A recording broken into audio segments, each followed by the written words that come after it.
Hey guys, welcome to Tutorial Guru. Today we'll be learning how to redeem coupon codes on Temu.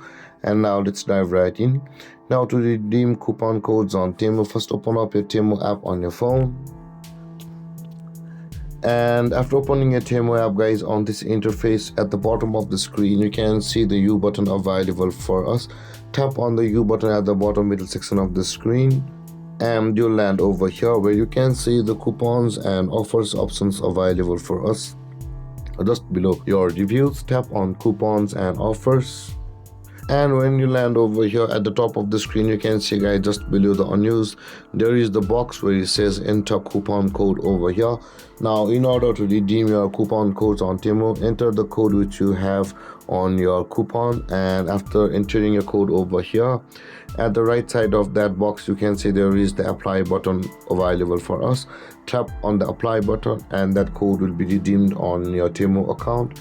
And with that being said, guys, this is how you will be able to redeem coupon codes on Temu. And if you have any confusions or questions regarding the topic, feel free to comment in the comment section below, and don't forget to like, subscribe and hit that bell icon for more videos. Thank you for watching, guys. Peace.